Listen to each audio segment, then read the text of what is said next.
so much for coming onto the Shrimptank. Sarah, thank you for having me. I'm very honoured to be your first guest. You are my first guest. I'm so excited.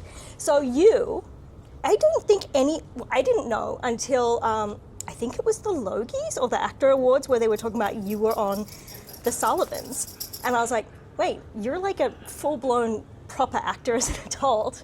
And there's not many of us that went from kid actor to adult actor. I mean, it's common now, but back in our day, it really wasn't. Yeah, and I think even I didn't expect that to happen. You know, I kind of fell into acting, and we can kind of go into how that happened. But when I went to high school, I kind of gave up, and I thought I did that. That was a fun hobby, and now I'll go to high school and learn how to do a proper job. And for a long while there, I was thinking I was going to be a vet. Oh. Then I realised that required grades much higher than the ones I was getting. And it kind of really only happened by default that I sort of started doing it again, because all the work I did as a little kid kind of took place the majority of it was between the ages of 10 and 12. Okay. And I was living in Adelaide and was always travelling to Sydney or Melbourne to do these TV jobs. And it was only really that my dad got transferred with his work, an office job with an insurance company, to Sydney when I was 18, that made me go, maybe I should give this another shot now that we're actually living in a city that makes a lot of stuff. Yeah. Whereas you had was it McLeod's Daughters in Adelaide? Oh, they did shoot McLeod's Daughters. I never did it, but they did shoot McLeod's Daughters. I remember auditioning for that. It was like one of the last things I auditioned for as a teen before I moved to the US. Right. I was like, Adelaide. But yeah, so you did the Sullivans, but there was a couple of other TV shows that I found on YouTube in there. There's only one scene of you where it's in an aeroplane and... Is that, you talking about Saw? Or you talking about something else? No, that's because that's a lot later. Is it Taurus Rising? Yes. Oh yeah. Yes. What was that show? That was kind of like when America was going for the big, Dynasty, Dallas, Falcon Crest, all those big shows about very wealthy people, which was... Yeah, because you were peeking out the window of some giant manor. Yes. That's Taurus Rising. So it was basically it was a Grundy show. They decided to...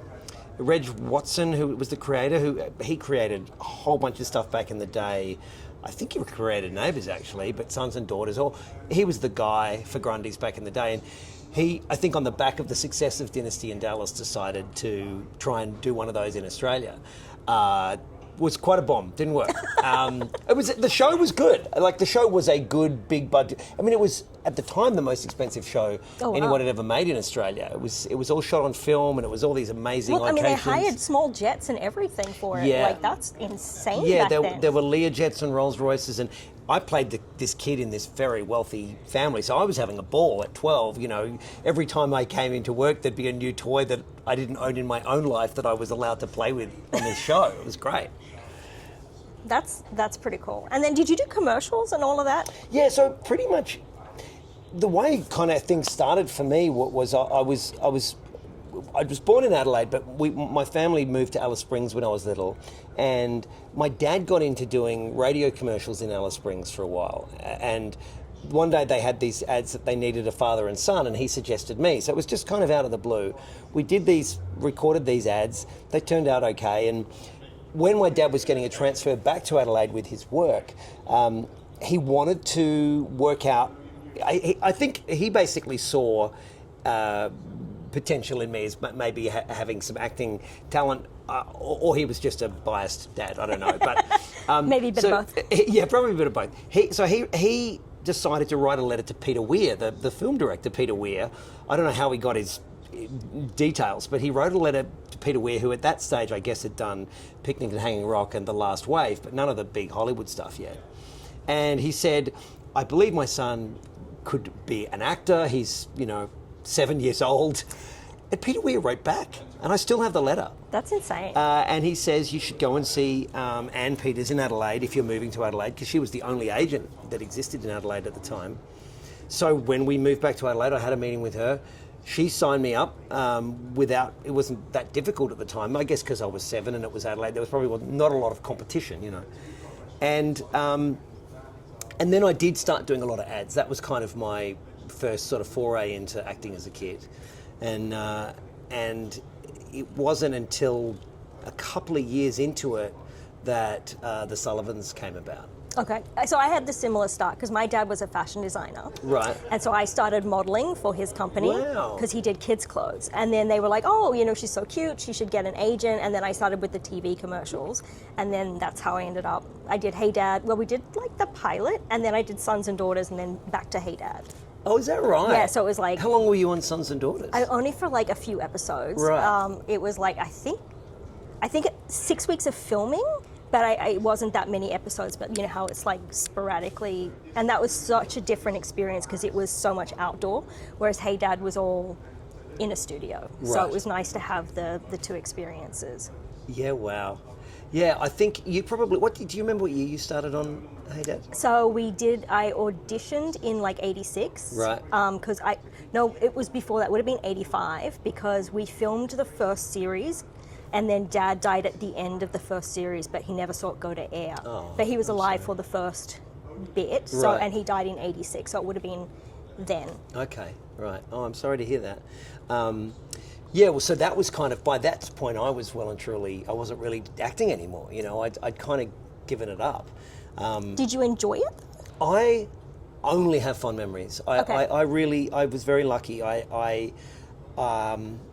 I ended up doing the Sullivans, then I did another show called The Patchwork Hero, and then Taurus Rising, and then a couple of miniseries, Sarah Dane for The Term of His Natural Life. They were all, it was also different then too, because there weren't, I don't know, it might have been the same with your era too, there just weren't as many kid actors around. There wasn't. You know, you sort of knew who the other people were. You knew if you were going for a role, there'd be this person, this person, this person going for it as well. Whereas now there'll be like 70 people going for it. There would maybe be 7 if you were lucky, you know, because there just weren't as many kid actors, and it was well, it's like Rebecca Smart and I went for every single role, did. and every time, and literally every job that one of us went for, the other one got, and any other kid that tried out was just shit out of luck. That's so But yeah, funny. she got all the movies because she ended up doing the Shirley. Yes. And that was like the same time that I was auditioning for like Hey Dad. Right. So I got the TV show, she got the movies, and then like even as when I came back as later, she auditioned for, I think it was The Rock or something, but it was like, and I remember she got it, and it was like even back like 10 years later, we were still the only 2 long blonde-haired kids doing the same thing. That's amazing. That's amazing. Yeah, look, for me, you know, I didn't even know that it was going to turn into anything. It just seemed like a fun thing to do. The ads were just whatever, you know, they were just a one-day thing, but the Sullivans, I guess, changed everything. And that was a kind of a funny story, a real kind of sliding doors moment, really, where my dad had decided to send he knew he was going to Melbourne for a work trip, and he knew that Grundy's and Crawford's and the ABC were all there, you know, they were the ones making all the stuff. And so he decided to send copies of these ads, these radio commercials that I'd done at Alice Springs with him, to all these places to see if they would give me a general audition. I'm sure they would like, what are we doing with an audio tape from Alice Springs? That's really of no use to us. But it's like a demo reel, though, right? I guess so. I guess to some degree. So he went by all these places and when he went to this trip and said, you know, so have you listened to the tape? You know, is there any chance you can see my son? And they all said no. And then I think his last one to visit was Crawford's, and he left Crawford's and walked down the front steps, and then, as he tells it, he then went, no, damn it, I'm not going to leave Melbourne with nothing. So I'm without at least someone agreeing to see him. So he went back up to Helen Rowland, who was the casting director at Crawford's, who had just told him no, and said, look, I really don't want to leave until you at least just say you will see him for an audition. We'd pay for the flights. There'd be nothing, no cost to you. It'd be just 15 minutes of your time. And I think just to get rid of him, she said, oh, okay. And so a couple of weeks later, I was in Melbourne and I had a general audition for the Sullivans, which wasn't even for a role that existed. It was for a character that had been in it previously. And a couple of weeks after that, my dad got a call saying we want to write a role into the Sullivans. So it was kind of a crazy thing that I kind of look at that moment and go, that's certainly a moment where, had he not turned around and gone back, I guess I would have still had an agent and done ads and whatever, but I don't know that anything else would have happened. I feel like that's good training for an adult though, because like when I came back to Australia and I wanted an agent, it was like you had to really fight to get an agent. Like it's hard out there for. Yeah. So. Yeah. Yeah. What about you? Can I ask how you? How did you get? What was your first? Like, I know you started on Hey Dad, but how did you get the agent and all that? So I don't even remember because I was like 3 when I started modeling. Right. And I know I was with Cute Kids for a while, and then I think there was an agent change somewhere in there, and then at one point that agency shut down and we went to a different agency, but I think because I was already working, there was some sketchy stuff, but at one point we got a knock on the door because the tax man was like, your agent's writing, like they said I'd earned a lot more money than I had. Wow. And it turned out that the agent was writing checks to themselves but putting people from the agency in the stubs. So they said I'd earned like 20 grand more than I had. And thankfully Mum's best friend worked at the taxation department, so it went away. But yeah, after that we were like, all right, well, bye. And so I didn't have to give up my 15% for a long time again after that. Right. But then yeah, when I decided that I wanted to, because then afterwards no one will take you because you're in this long contract because they're not going to get a piece of it. Of course. So after I left Hey Dad and I went overseas and I came back, I tried to find a new agent, and then I ended up moving to Queensland and getting one up there. Did a whole bunch of auditions and stuff, and then I moved overseas at that point. Right.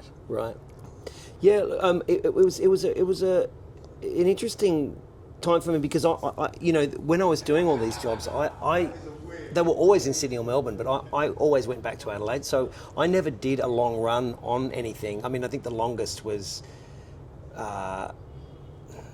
maybe 4 or 5 months or something, but it was never like, I never became a series regular in anything because I didn't want to leave Adelaide, I didn't want to leave my friends. How did you do school? I had a tutor, Okay. this brilliant lady called Liz Sedman, who's now Liz Sharman, was my tutor for every single job I ever did. I love that you still remember her name, because mine was Margaret. Yeah. Absolutely, but she was a big part of my life. Like, I remember,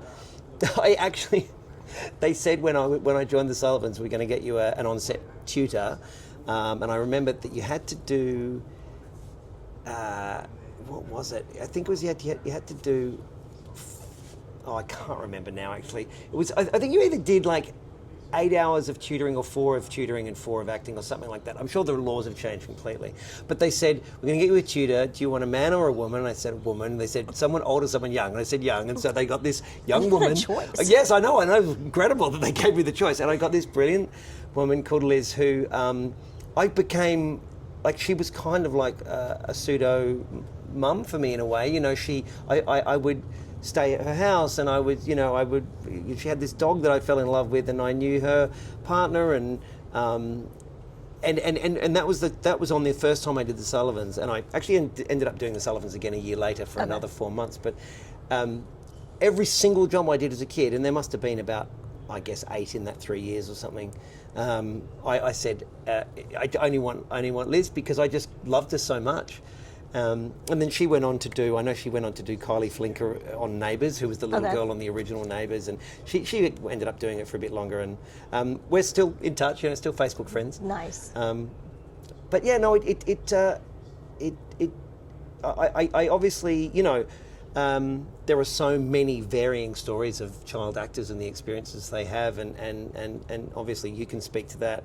But I just was very fortunate. I didn't get involved in any of the or wasn't party to any of the stuff that can happen with kid actors. I think I must have just got lucky to a degree. I think the first time I did the Sullivans, I was living with my dad, but from that time on, every other job I was living with a family that they found. Okay. And so like a little exchange program? Kind of, yeah. Although my dad didn't have to take anyone, he just got to get rid of me.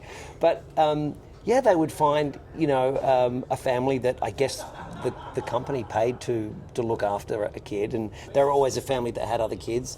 And again, got totally lucky, lived with great families, and nice. and just only fond memories. But weirdly not fond enough that I wanted to keep acting, because I didn't. I kind of got to... But did you go to the point where you're like, I can't keep playing other people if I've never played a normal person? I had that thought at one point. It was like, how do you, if you've never known anything but acting and being, you know, a celebrity kind of thing, how do you go and play a regular person if you've never had that experience? Right. Yeah, it's a really good... No, that is a really good point. Well, it's interesting you say that. When I turned 18 and finished high school, I went to work at the insurance company that my dad worked at, and I was there for 9 years. Oh, wow. So most of my 20s, I was in an office job. I was still I had taken up acting again, but I wasn't doing that much. And to this day, I think about how helpful that was to be in just a real world environment like that, where you're you know, there are a lot of... I mean, Ricky Gervais wrote The Office because he worked in an office, because in an office there are a lot of characters, you know, and you do get to sort of soak all that up to some degree. Nice. So when you were in high school, did people know that you were a kid actor? They did. The Sullivans wasn't really a show that many of the other kids watched. It was kind of like a parents' show. So, and then the other stuff I was in, some of them would know it, you know, some of them would reference it, but I didn't ever get picked on or really treated specially. You know, those are the two things you often hear about, is you either get picked on or you get treated specially. I got picked on. You got picked on, did you? What sort of things would they say? Well, my first day at high school... They would have all watched, they would have all loved that. I mean, it was... I remember my first day when I went to high school, the principal called me into the office, and he's like, we know who you are, don't expect any special treatment. I was like... You know, it's funny they say that, like as if we would. Like a 12-year-old expects it. And then every time somebody, because like, you know, I would get beaten up in the yard and stuff, and I would get the detention.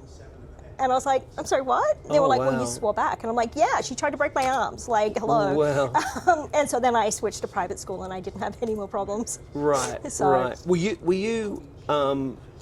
you shooting whilst being at school? Yeah, how did you do it? When we were in primary school, I had Margaret, and we would film, we would rehearse for 4 days and film all day Saturday. So I had her during the day, and it was literally just every time I had a scene, I got up, we did the scene, and then I would go back to the table. And then eventually we moved, we had an office, she found an office downstairs in an artist studio so I could have more space.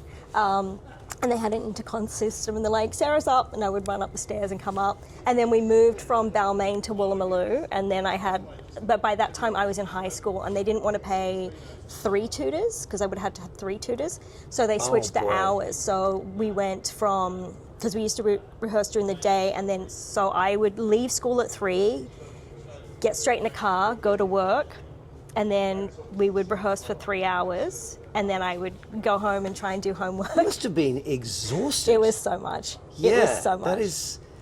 And that was kind of the breaking point, besides the Robert stuff. Right. Was I was in year 10, and I remember they were like, you know, you're not learning your lines quick enough, and I'm like, the teachers were like, well, you're not doing your homework and assignments, and I'm like, how do you people think I'm going to get, like, I don't have infinite hours. And at one point I broke, and I swore at the producer, and I was like, deuces, I quit. So, wow. Yeah. Wow. We had a meeting. Right. And I was like, I'm out. And he's like, what? And I'm like, my contract's up, dude. So, yeah, I was, apparently he's never gotten over that I called him an asshole. So. Well, sometimes you got to say it. Yeah. So. Did you miss acting at all? I'm sure there were reasons you didn't miss the show, but did you miss being an actor? I kind of did for a little bit, but I immediately went on student exchange overseas. So, because I didn't think it would be possible to leave the show and stay in country, kind of, because there would be too many questions. So I went on exchange for a year, did a year of just absolute normalcy, if you could call it that, in a third world country. But it was great. I went to like a co-ed high school. I did all the things.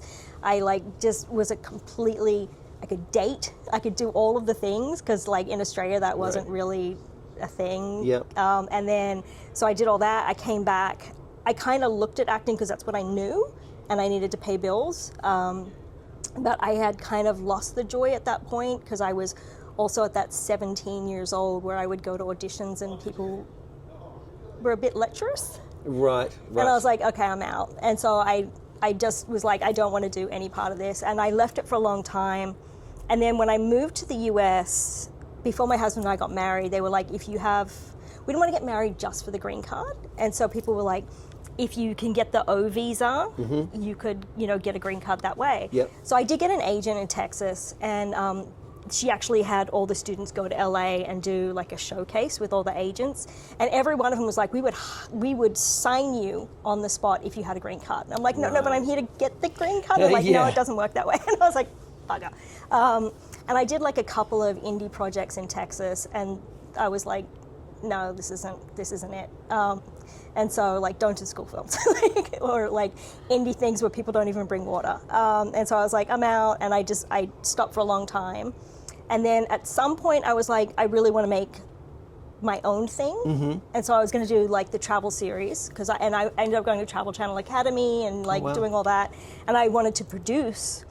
And that was empowering, because like people are really nice to you when you're a producer. Yes. So I was like, I want to do this side. Right. But then I got asked to go public with what had happened on Hey Dad, so that kind of sank that. And then there was that, and I stopped for a long time because a lot of people were like, oh, you're only talking about what happened on Hey Dad to promote the scuba show. And I'm like, right.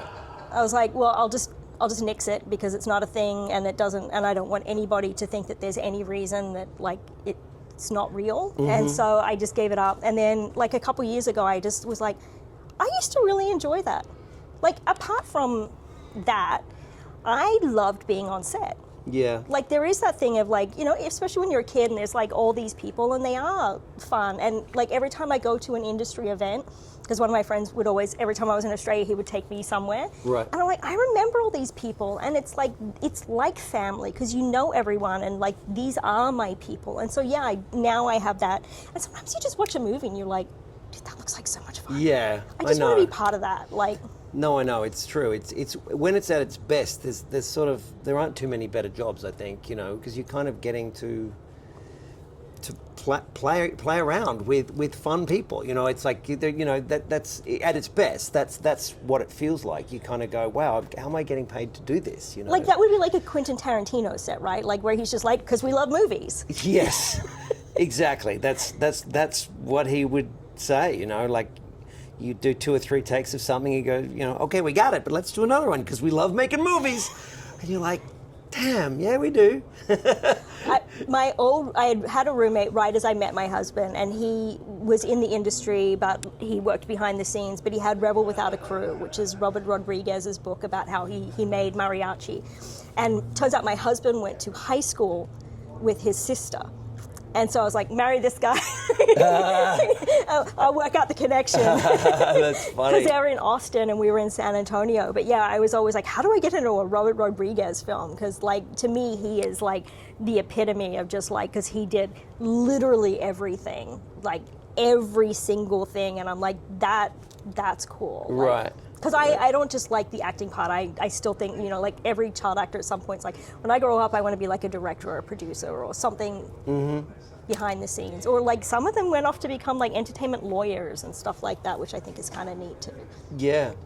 Yeah, you just remind me of Jeffrey Walker, who's an Australian director who I've worked with a few times. Very, very like incredible list of credits, all sorts of stuff. If you look him up on IMDb, you will see he's done a lot of stuff. But he was a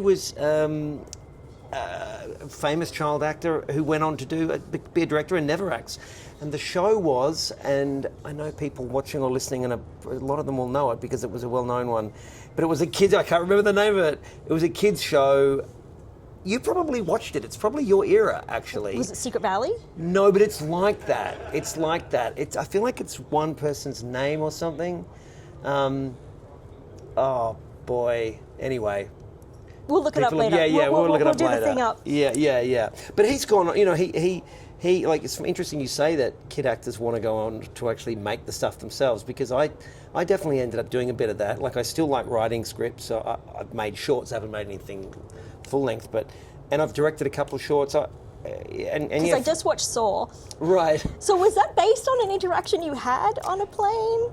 No, it wasn't. I don't even know how so Saw is a for the people listening or watching. It's on YouTube. It's on YouTube, SOAR. It's a short film. It's probably about 20 years old now. It was a short film that I wrote and acted in about an amateur actor who ends up on a plane next to who he considers a very famous actor, and he gets very excited by it. I think I just came up with the idea. Do you know what actually I think it was?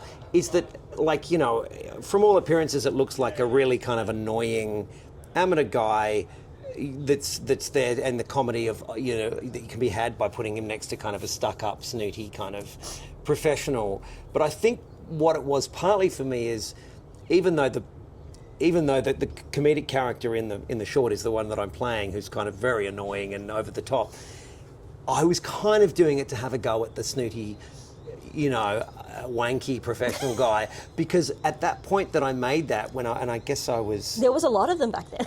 yeah, there were, and it was, when I actually wrote that as a play. It was initially a short play, and when I wrote that, I didn't ever... All my friends, even though I was an actor, I barely ever hung out with actors, and if I ever did, I just felt they were all too cool for me. A lot of that was just my own, you know, That's why I've seen you at like insecurity. 5 different events, and the last one was the first time I came up to you because you're way too cool. Oh, well, but I'm not cool, Sarah, I promise you, as you now realise. But I always felt if I was ever around those kind of cool, kind of leather jacket, kind of just those guys who are effortlessly cool, and I was like this daggy kind of guy who was, you know, kind of trying to get back into acting after having done it as a kid. None of these people knew anything about my past or who I was. So I think I kind of wrote that short to kind of make fun of that kind of guy, you know, because I wanted to kind of cut him down a couple of pegs. Now, when you came back, did people know that you had a past, or were you starting completely over again? Yeah, it's a great question. It was right on the cusp of it being too late. Interestingly, it was only 6 years after I'd stopped, but because that 6 years was 12 to 18, yeah, it's a much big difference. gap. So I remember when I first moved to Sydney with my dad, I was 18, and I didn't really have any credits. I mean, apart from a couple of little things, I didn't have any credits kind of since Taurus Rising when I was 12. And so, yeah, there were definitely people, you know, I went and did general auditions with casting directors and stuff, and maybe, you know, a third to half of them were like, oh yeah, I remember you, yeah, you were that kid on the Sullivans or whatever. But it sort of was irrelevant. You know, it probably opened a door to getting a meeting, but it didn't really carry that much weight. They weren't, you know, it was like you were a kid then and now you're an adult. I mean, I looked 14 or 15 at 18, but I was an adult, yeah, it was a weird transition actually. I didn't love that time because I had gone, as I said before, from being what felt like 3 or 4 kids who were the ones who got all the roles to being very much not that. You know, I was completely out of the loop. There were now acting graduates coming out who were a whole new bunch of competition essentially, and yeah, I very much felt like I was starting from scratch again. I guess I wasn't entirely starting from scratch. I'd had all that experience as a kid. I knew what it was like on set, but effectively, yeah, I kind of may as well have been a brand new actor on the scene, I think. Did you do any acting lessons at all? I never did. No. I mean, initially it was just that thing of being a kid who Could read a line? Yeah, you know, like, you know, and when I look back at some of the stuff I did as a kid, it's not great. Like, I mean... Well, and acting styles have changed so much. Yeah, they have actually. Because you had to be... kind of performative and bigger perky. And you watch stuff back then and you're like, oh, wow, like this was big. Yeah. And now it's so subtle. Well, now you see kids that were our age who do it now and you're like, you're so natural. How do you know how to do that? Like, I don't even know if I could have done that. I never had the chance to do it because no one was acting like that. So, you know, my characters would walk into a room and go, oh, hi, Mrs. Jessup, can I borrow some sugar? Like, it's just like, no one talks like that. Yeah, no, it's true. It's true. It was quite a different style of thing.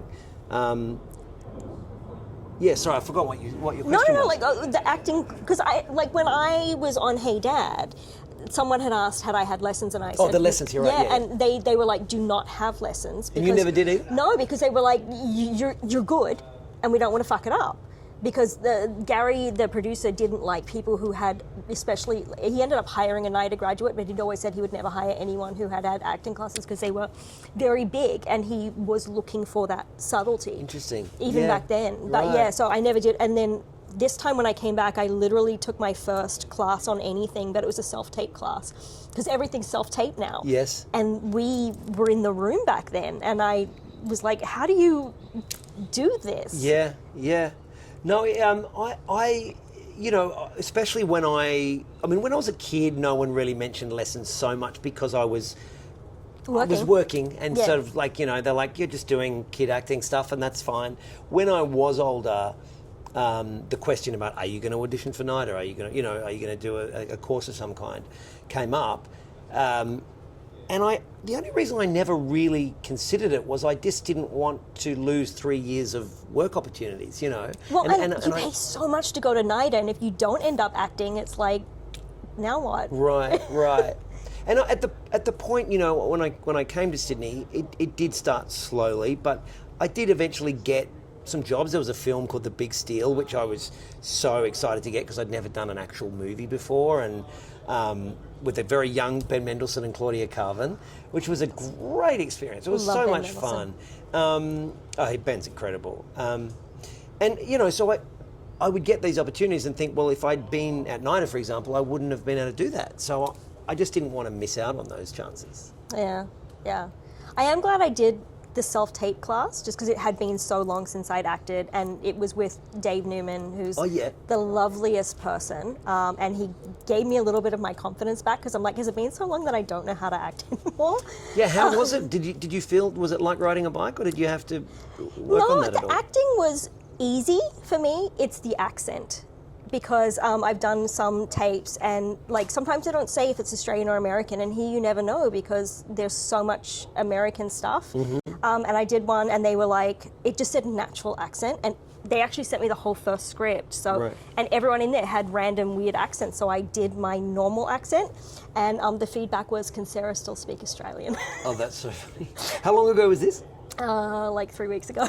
Oh, really? But you sound Australian to me now. I'm trying. Oh, you have to consciously try. I have to consciously try. Right. Oh, you wouldn't even know. No, if my husband called right now, I'd slip straight back into American. Full American? Full American. Wow. But so when I first moved, and I was thinking about doing the acting, I remember there was a thing, Anthony LaPaglia had talked about, if you're in the US and you just speak American all the time, that when you're doing the work, you don't have to also think about the accent. So I purposely learnt to speak American, and then also I ended up doing some jobs where not undercover, but like I didn't want people to know that who I was, type of thing. Right. And so I just slipped in, and it was actually during the court case. And some people knew I was Australian, but like they didn't know anything that was going on in Australia. And it wasn't until Robert was arrested and I came in, and they were like, Sarah, what's going on? I'm like, what do you mean? They're like, you're smiling. I'm like, what, have you never seen me smile? And they were like, no. I was like, oh, okay. And then I had to explain, hey, so I used to be somebody, blah, blah, blah. It was a whole thing. But like, I just spoke American all the time. That way it was just and that's interesting, because I have, since I was about 34, 35, done a lot of trips to the States and have come across people who have done that. I mean, Anthony's a good example, and it's his accent now. You know, he has to put on an Australian accent, which is such an odd concept to me, because I'm like, how do you put on your own accent? But I guess, yeah, if you get a new one and that becomes normal, and it certainly worked for him. You know, he's had an amazing career, and I've got a lot of friends who would stay in accents. You know, that's just one of those things. I think it's a personal thing. You know. Well, and I think because I was 15 when I went on exchange, learnt to speak Spanish, and when I came home, I remember there was an article, and in that article they talked about my accent was already messed up back then. So I think even just from that first year, I learnt to roll my R's more. And that seems to be the only thing, because even when I first moved to the US, everyone would ask if I was from Boston, because I would say park the car. Oh, that's funny. So it's always the A words, but then because I have the R, so it's that, we call it the international school accent. Right. where you've got like, it's a little bit British, it's a little bit American, it's a little bit Australian, it's like all of the accents kind of, Right. when the aliens come, it won't matter. Yeah. That's true. So, but yeah, I just keep hoping that I just get auditions for American parts, I guess, because I can do that. Yeah. Can you do the regional American accents Yeah, as well? I can go full Southern and like Texan, of course. And then That's so some of the other ones, good. like, you know, Valley Girl's pretty easy because you just do the vocal fry. Right. Yeah. So I Uber sometimes, and apparently I vocal fry when I'm Ubering because people are like, where are you from? Oh, that's funny. Yeah, so. Do you, because Australia has a bit of American stuff coming over, that's kind of a good sort of string to your bow to have, to be able to just do the American just accent bust it out. probably better than most Aussies would. Yeah, well, and I remember like, so right before I moved to the US, I think it was Tom McSweeney, I had auditioned for Scooby-Doo. Oh yes, I remember that. And then I disappeared and I came back because we've gone for months and I came back and they were like, Sarah, where were you? You had a call back, like you were going to be Velma. we didn't have your number. And I was like, whoopsie. Oh no. Oh dear. Because apparently I was the only kid back then who could pull off a really good accent because I was already going back You were and already forth. doing it. Yeah. Right. So missed that Wow. one. Wow. Oh well. As you do. Do you have any questions? Well, yeah, just I guess. What? Like, would you? I mean, it's tricky because you obviously have a very specific situation. What You can happened ask to you? you can ask anything. Yeah, but I guess like other than the obvious, would you do anything different about having been a child actor? You know, obviously you didn't have any control over that, but would you? Is it something you're glad you did? You feel have any regrets about being a child actor? No, I think I went through stages, like all the stages of grief that you go through. But really, apart from that, everything else was great. Like I had experiences that no other kid would have, you know, like going to the Logies when you're 15 and then getting all dressed up and like the People's Choice Awards. That was great. The tall poppy syndrome, I think Australia could lose. Yeah. Like that wasn't fun. But like I was so good at like English and geography and stuff because I had a tutor. I still suck at math. We're not gonna do that one. But like I got like 100% when I went back to high school years later to do my test because, you know, like I know how to, Wow. you know, and like I never did homework, but you give me a test and I can ace it. So, because I learnt all that. But no, like, there was just things that were fun. And, like, I still love all the crew. I saw some of them recently at a friend's book launch. Wow. And, like there was wardrobe people there from back in the day. And I was like, oh, my God. Like, so, great experience. We could lose a couple of those experiences. Yeah. But at the same time, when I think, like, it sounds stupid to say, but like, so I think sometimes things happen to certain people because they're strong enough to survive them and be able to change things. So because I was strong enough to survive it and went through it, there are now changes, you know, and like we see a lot of things like there's so much more protections on set for kids now. Must be so different. I mean, Yeah. I just used to, when I think about it, you know, I just used to wander around Crawford's and Channel 9 on my own. I was 10 and then 11. Like, I used to go exploring and stuff. You know, there'd be like, well, if the lessons at part of the day had finished and I wasn't called to set, or if I'd just finished for the day in general, I was just wandering around these multi-level buildings where there's just adults everywhere or nobody, or... It's so odd when I think back now. I mean, we definitely learned things that no 10-year-old should know. Like we never did actual drugs, but they did show me how to cut a line. Wow. And like, you know, like the little, remember those old Equal tablets? They were like, you can sell these at a party for $50 a pop. And it was like just the stupid stuff. Wow. But there was all kinds of, like, I remember our 200th episode, they got a daiquiri machine, and I just remember just drinking the hell out of those daiquiris. Did they know you were drinking it? Oh yeah, someone came, I was in my school uniform and everything, someone came over and said, you might want to eat something. And I'm like, whatever. Because at that point I knew I was quitting anyway, so I just didn't care at that point.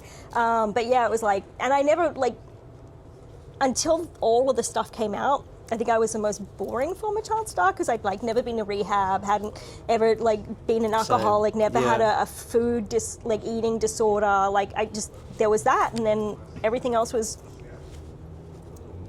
normal. Do you feel like, in terms of watching the show, can you watch the show? Like if it, when I think about stuff that, not that I ever do because it doesn't come up particularly, but if I were to see a clip of myself on something on the Sullivans or something, for me, because the memories are so nice, it's a kind of a sweet thing to be able to go, oh wow. I mean, it doesn't even seem like it's me, to be honest. It's like, who's that kid? Yeah, it's that kid. But it's a warm feeling. I imagine that could be different for you. I can watch it. I prefer not to watch the ones that he's in, or like the very early episodes, because I can see when he's touching me. Wow. And then there was a point where I had a meeting with production and I'm like, look, this needs to stop. And they were like, look, we won't make you sit on his lap anymore. We'll keep you separated in scenes. There was like a whole, and you can, as someone who knows where that point is, I can see where they've started separating us, and those ones are easier to watch. But yeah, they're still, like, I would prefer to watch the scenes that he's not in, but I can watch it, like, because the other day, like, when people were talking about my accent, and I wanted to go back and hear what I used to sound like. Oh, wow. And so I was like, well, let me just, and I never sounded ochre. Right. Like I was much more high-pitched, because, kids are more high-pitched, but my accent's really not, I think, dramatically, I mean, I'm deaf, so maybe I can't hear it, but it's not dramatically different, but so I was watching it for that. But, I mean, I still look back and I watched Simone, because I grew up watching Secret Valley, and so when I knew that she was going to be my sister on the show, I was like so excited. And so I still like going, like there's Matt, and like I still see everybody else, and I have warm, fond memories of this, like we used to wander around Channel 7. Yeah. And because we were in one studio and like they had the home and away sets that were all packed up, and I had very small arms, so we used to reach through to Alf's shop and steal the Mars bars because we weren't going to pay $1 for the vending machine. That's really funny. Yeah, so that was the That's only just what you just reminded me. So I did something like that when the Sullivans. These are memories that are flooding back. When I did it the first time, it shot at these studios in Abbotsford, which were Crawford's owned, like was their old building, and I think it was an old chocolate factory or something that had been to, anyway, but it was now just multi-level offices, and they had the studios there. When I went back a year later, they were now shooting it at Channel 9, and there was off the side of the studio there was a little kind of, I guess, a little coffee shop thing, but it never seemed to have anyone manning it, and they would have chewing gum and things just sitting there, and I do remember taking a couple of those. But I never shoplifted in life. I did just for some reason because it was on set, and also it was back when there were the cigarette dispensers. I didn't smoke, but there were those cigarette adults dispensers. Were like, can you put your hand in there? No, they didn't do that, but I discovered it was in this same little kind of weird little cafe thing. It was almost like a green room that had a counter. Anyway, I've got vague memories of it, but it had one of those machines. They were kind of like almost like a rectangular jukebox with all the different cigarette packets. But I discovered that it had a flaw that whatever the last money put into it was, if you pressed the refund button, like the reject button when the money was getting stuck or whatever, didn't matter if it was stuck or not, it would come out. It was only $1.20. I remember it was $1.20 for a packet of cigarettes. Jesus. Times have changed. So I had no interest in the cigarettes, but I was very, very excited once I must have just been pressing the button one day and the money came out. And then every time I went in there, I'd press the button and the money would go, and I realised, it's not going, the money's not it's not going into the machine until the next lot of money comes in. So all I have to do is press this button. Things you do as a kid. But yeah, I never stole in real life. I was like such a goody two-shoes. I was also terrified because it was like, we didn't have social media back then, but because everyone knew who you were, it was like, if you fuck up on the train, it'll get back. Right. So I remember just being like just terrified of everything. But like, yeah, we would take the Mars bars, and Simone and Chris and everyone would be like, go get them. you know. Well, it was also different because you knew that wasn't really. It was just part of the set props. dressing. You just props. It's props. But you had a very different experience from me in that you were famous. See, I was never famous as a kid. Like I'm not famous now either, but I get recognised sometimes. But as a kid, it was very rare. Like someone might go, "Oh, you're that little kid from the Sullivans," but you were on a very high rating, very highly viewed show. And you were a kid actor who was also famous, whereas I kind of flew under the radar. So That's it must have nice. been a very, very different experience for you. I can't even imagine what that would have been I was like. not going to lose my virginity in Australia. Can you explain the logic behind that? I did not want to end up on a sex tape. Oh, I see. Right. Okay. Because That's a fair... that was right as all the tapes and everything were coming out, and there is another child actor in Australia who ended up in one, and I was like, not gonna, like, and that was my biggest fear, Right? Like, because I turned 16 overseas, but yeah, that was my biggest fear. Was it was right as everyone was starting to do handy cams and sex tapes, and I'm like, not dating anybody in Australia, not doing any of that stuff. It was like awful things everywhere, and I was like, That's. I think you made the right decision because that would still be there, Sarah. That would still be on the internet somewhere. If, yeah. Yeah, no. So, but I remember and I looked at other people that were actors but weren't super famous, and I still hear that song, I'll take the money, you can have the fame. Right. And even I think you've done really well, because everyone that I was like, oh my God, I've got Damon, and they were like, and I'd show you a picture and they're like, oh my God, I love that guy, I've seen him in this, and this. But your name, when you first say it, you're not, and even when I tried to do some stalking of you, right. You're not in the tabloids. You're not, you're an actor. You're an actual actor and not a celebrity. And I think that's what I would want to be when I grow up. If I could go back to acting, I would want to be an actor, not, constantly in the paper for random stuff. Yeah, I think that sort of. You don't have any girlfriends in the paper, no ex-wives, no children. No, I know. There's nothing. It's all a bit boring, really, and I'm quite happy about that. But that's to me, that's the dream. I also think I like, when I watch actors that I like watching, I don't want to know too much about them. Keep the mystery? Yeah, because then I can sort of believe the performance a bit more if I don't know too much about who they are, And it's not that you're a hermit, because I constantly see you out and about, because there's some actors that just never leave their house except to work. And then there's some that you're like, do you actually work in movies? But I see you every week in some paparazzi tabloid thing. Right. Yeah, I guess I just don't attract that. I don't. You're not try looking to for get, it? I'm not looking for it, and there's not much of a story to write anyway. So, and I'm also, I'm 55 years old. No one cares too much about juicy stories when you're this age anyway. So, I guess you're not dating fine by me. 25-year-olds, so right. So it's not. Yeah, I think that's. I'm quite happy that that's the way things have gone, and when somebody on the street recognises me, or in a restaurant or something, everyone's really nice. It's never been at a point where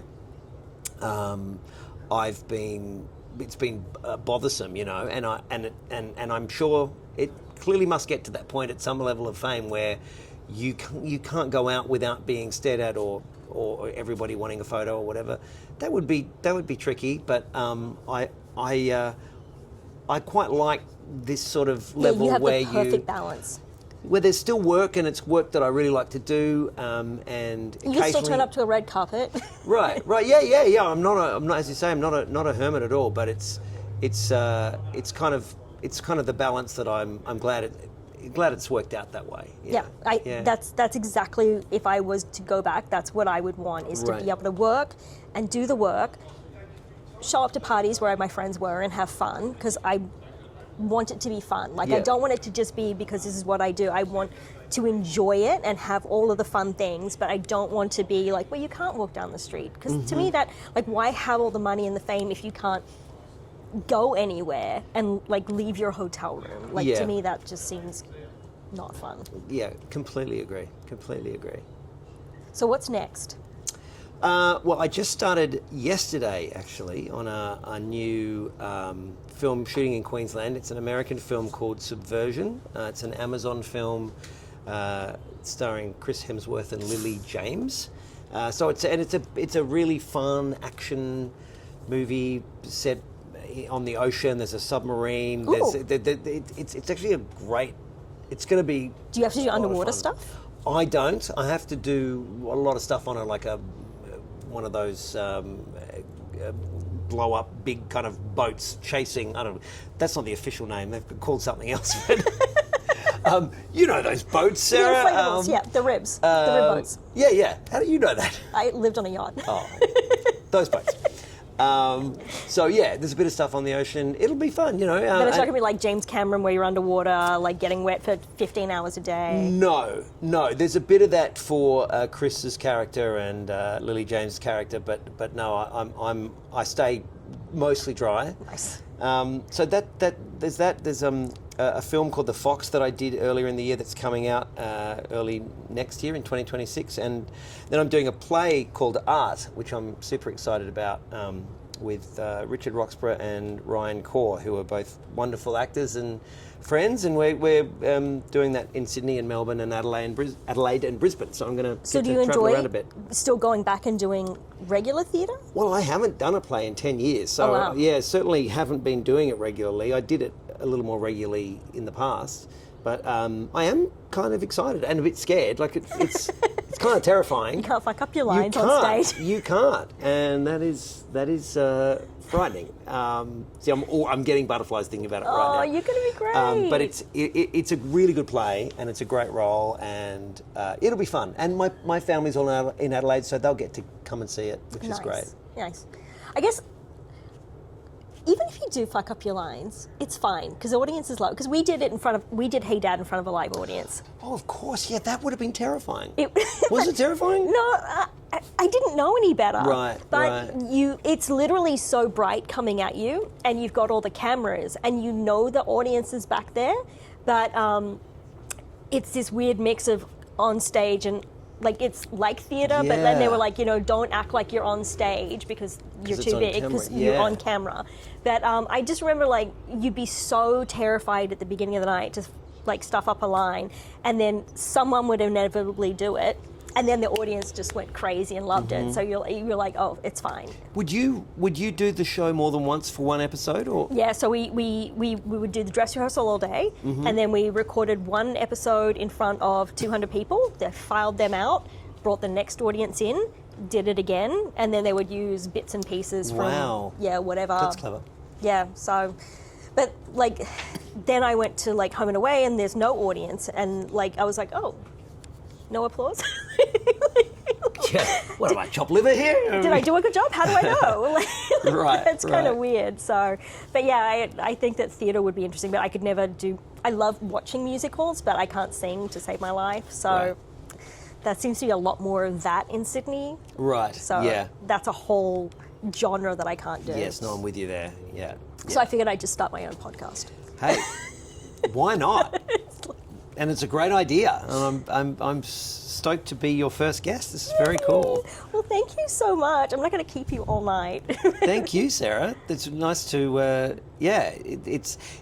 I was saying to you before we started, it's. I don't sort of get to relive the memories of being a child actor. I don't sort of,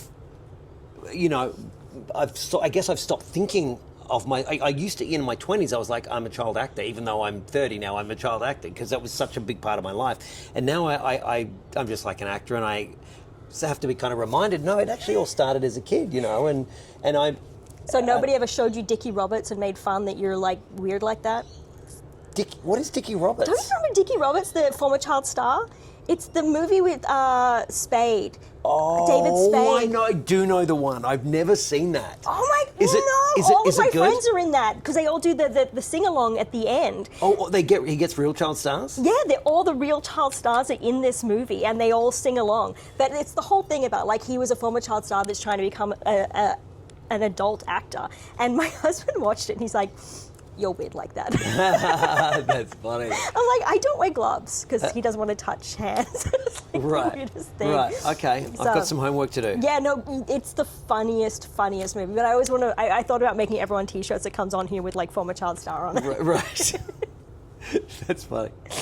Oh wow. Well, thank you so much for having me. Yeah, but I'm so glad that you have happy memories because I want to show that, like, especially now that we keep hearing about Disney and Nickelodeon kids. Yes. Yeah. I'm yeah, I like, saw we need to that show stuff. that some of us had good. Some of us had good, you know. Yeah, times. I don't know. You do hear those bad stories so often that, yeah, I don't even know what percentage, because a lot of, as you said before, a lot of the people who were kid actors left, and I don't know if they left because they just lost interest or they found other jobs or they had horrible experiences. But we certainly know that there are a lot of kid actors who didn't have great experiences, and I'm think it's very important to thankful hear that I all of them. did. Yeah. Do you have any advice for kids on set? The advice that my dad gave me was, and it sort of was so ingrained that I kind of still hear his voice saying it, which is just don't act like you're anything special when you're on set. You know, like don't be nice to everybody. Don't be a prima donna, and don't, you know, just be a normal kid, you know, and be.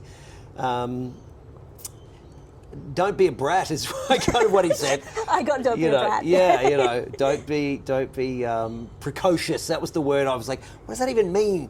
But you know, that was the thing. It was like, don't, you know, I can't. Whatever I do, I can't be one of those precocious child actors. So you know, I think for any kids or parents of kids who want to be actors, you know, just it is easy to get, you know, inflated about your own importance when, you know, people are paying you money and people are getting excited to meet you. And I think just being reminded that it is just another It's job fleeting. and it's fleeting. Yes, it is. Yeah. Yeah. Cool. That's great advice, though. All right. Well, thank you so much. Thank you, Sarah. Thank you so much for having me. And go watch his stuff. Not all of it. Go watch Saw. Some of it's really bad. Saw's fun. If you want to see some average acting, go and watch my child acting. That's You can find it on YouTube. We'll have to link it all below. okay. All right. Out.